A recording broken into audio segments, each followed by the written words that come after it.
My channel কৌশুটুলিতে তোমাদের সবাইকে স্বাগত, অনেক অনেক ভালোবাসা জানিয়ে আবার একটা নতুন সকালে নতুন ভিডিও নিয়ে তোমাদের সামনে হাজির হয়ে গেলাম। মুখে এক গাদা স্মাইল। তোমার জীবনে যতই কষ্ট থাকুক, মুখে স্মাইলটা আনাটা খুবই জরুরি। তা চলো, আমি সকাল সকাল অনেক কাজ করে নিয়েছি আর দাদাভাইকে এখন পাঠাচ্ছি। আজকে যেহেতু মঙ্গলবার, দাদাভাই যাবে, আজকে বাজার কিছু নেই আর পার্টিও নেই। একজন পার্টি ছিল, তা উনি নিরামিষ নেবে না, তাই জন্য ক্যান্সেল।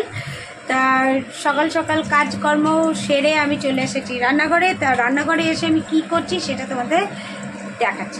দেখো, এখানে দাদাভাইয়ের জন্য আমি বেগুন ভাজছি। কেন, কালকে রাত্রেবেলা তো দাদাভাইকে রুটি করে দিয়েছিলাম, খেলো না, ও ভাতটাই খেয়ে নিল। তা এই রুটিটা ওই পুর দেওয়া আছে, মটরশুঁটির পুর দেওয়া আছে, তা আমি একটু তেল দিয়ে ওকে ফিনিশিং করে দিচ্ছি। তা টিফিনটা বানিয়ে নিই আর আমি আর ছেলে খেয়ে নেবো মুড়ি তরকারি অনেকটা আছে, মুড়ি তরকারি খেয়ে নেবো। আর এই 3টে রুটি আছে, দাদাভাইকে একটু তেল দিয়ে করে দিচ্ছি। চলো, আবার পরে দেখা হচ্ছে টিফিনে। ব্রেকফাস্ট এসে গেছে, ছেলে আর দিদিভাই খাচ্ছে মুড়ি আর পালং শাক, আর আমার রুটি আর হচ্ছে বেগুন ভাজা সঙ্গে চা। তো ঘড়ির কাটা এখন বাজে হচ্ছে প্রায় 10টা। দিদিভাই খাওয়া শুরু করে দিচ্ছে এবং ছেলেকে খাইয়ে দিচ্ছে। না, ছেলে বলছে ডিম কই, আজকে মঙ্গলবার ডিম নেই, এই জন্য একটু কষ্ট পাচ্ছে। তো এখন খেয়ে দিয়ে যাবে স্কুলে। এখন ছেলে একা একা স্কুলে যাচ্ছে। কালকে গেল পুরো একা সাইকেল নিয়ে গেল, আবার একা সাইকেল নিয়ে আসলো। বড় হয়ে গেছে, আচ্ছা জোরে চালিয়েছে বলে একটু হাঁপাচ্ছে। সো গাইজ, আমরা খাওয়া দাওয়া করে নিচ্ছি, তোমরা খাওয়া দাওয়া করো। আবার দেখা হবে দিদিভাই কি করছে না করছে, তোমাদের সেটা শেয়ার করবে। আজকে আর কিছু করবো না, ও তো এসে ভাত খায় না। তা আজকে তো কোনো পার্টিও নেই, কিছু নেই।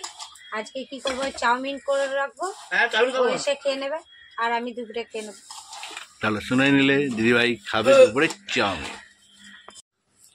দেখো, এই জায়গাটা পুরো খালি করে দিয়েছি। এই 1 মাসের মাথায় নৈনিতালের সব জিনিস খালি হলো, সব কম মানে কাঁচা হয়ে গেছে।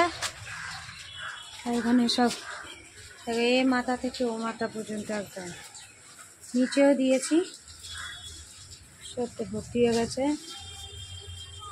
পুরো পাক্কা 1 মাসের মাথায় খালি হলো, জায়গাটা পুরো রিজার্ভ হয়েছিল। এদিকে চাউমিনের জন্য আমি জল গরম করেছি, ফুটে গেছে। এদিকে বাদ বাকি আর 2-3টে সোয়েটার টোয়েটার আছে, ওটা দিয়ে দিয়েছি, ওরা হচ্ছে। আর আমি ঘরটা একটু ঝাঁট দিইনি, ঝাঁট দিয়ে চাউমিনটা স্নান করবো, চাউমিনটা বানাবো। আর আজকে দাদাভাই দেখো বলে গেলাম যে আমাকে একটু টিভিটা চালিয়ে দাও, ভুলে চলে গেছে। সারাক্ষণ ঘরটার মধ্যে একাই থাকবো আমি। চলো, আবার পরে দেখা হচ্ছে, কাজটা করে নি। এখন বাজে 1:15 আর আমি খাবার নিয়ে চলে আসলাম। চাউমিন বানিয়ে নিয়েছি। মাথায় গাদাখানি সরষের তেল দিয়েছি, এত ঠান্ডা লাগছিল। সরষের তেল, কদিন ধরে সরষের তেল মেখেই স্নান করছি।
আবার বিকেলে দেখা হচ্ছে।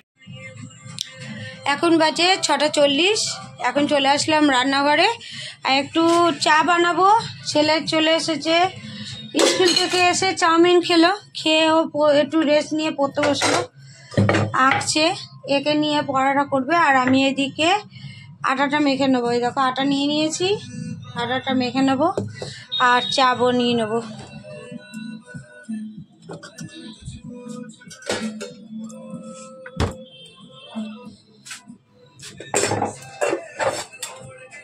চাটা বসিয়ে দিই আটাটা মেখে নিই।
আটাটা এখন মেখে রাখবো আর করতে আসবো রুটি 9:30টার সময়।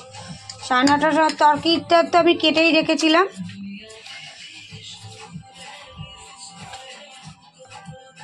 চাটা বানিয়ে নি, তারপর পরে দেখা হচ্ছে।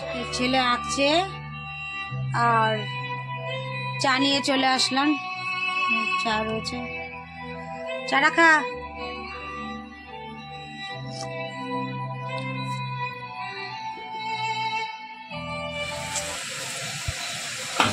এখন রান্নাঘরে চলে আসলাম। এখন বাজে 9:40। দাদাভাইয়ে চলে এসেছে, তাই রুটি আর গরম গরম তরকারি, আমাদের 2টো ডিম সেদ্ধ করে দেবো। সকালবেলায় কেটে রেখেছিলাম মটরশুঁটি, ফুলকপি, আলু, টমেটো দিয়ে, কাঁচা লঙ্কা দিয়ে একটা কালো জিরে ফোড়ন দিয়েছি, দিয়ে একটা তরকারি। ওই কাটা 10:25, খাবার এসে গেছে। দেখো দিদিভাই আজকে বানিয়েছে হচ্ছে রুটি, আলুর তরকারি আর হচ্ছে ঝোলা গুড়। দিদিভাইও রুটি তরকারি ঝোলা গুড় নিয়েছে, ছেলে তাই। আর আমার আর ছেলের জন্য ডিম সেদ্ধ। দিদিভাই ডিম সেদ্ধ খাবে না মঙ্গলবার বলে, শুধু আমি আর ছেলেই ডিম সেদ্ধ খাবো, তা নিয়ে নিলাম। আর এখন ডুবিয়ে রুটি, কি বলছে দিদিভাই দেখেছো, ঝোলা গুড়ে ডুবিয়ে রুটি, তারপর একটা ছোট্ট করে দিয়ে দিল। হ্যাঁ স্যার, আমরা এখন খাওয়া দাওয়া করছি, তোমরা করে নাও। বেলা অনেক হয়ে গেল, প্রায় 10টার কাছাকাছি, 10টা 10:30টার কাছাকাছি। আবার দেখা হবে কালকে। আর বক করতে ভালো লাগছে না, কাজের টেস্ট মাথা ধরে আছে। তো খাওয়া দাওয়া করে আমার তাড়াতাড়ি শুয়ে পড়বো। কালকে আবার ডি স্যার আছে, ফুলবাগানের স্যার আছে, ওদেরকে দিতে হবে। সো আমাদের ভিডিও যদি ভালো লাগে থাকে তাহলে প্লিজ লাইক শেয়ার কমেন্ট করো, বন্ধুদের সাথে শেয়ার করো। আর যারা নতুন আছো তারা অবশ্যই একটা সাবস্ক্রাইব করো, একটা লাইক দিও। তো আবার দেখা হবে কালকে নতুন সকালে নতুন কোনো ব্লগ নিয়ে। ততক্ষণ আমাদের পাশে থেকো, আমাদের সাপোর্ট করো, আমাদের ভিউটা বাড়বে। তোমরা না দেখলে আমাদের ভিউ বাড়বে না। তা তোমাদের ভালোবাসা সব সময় চাই, আর আগামী দিনেও চাইবো। চলো আবার দেখা হচ্ছে নেক্সট মর্নিং এ। Tata, tata, good night. Good night.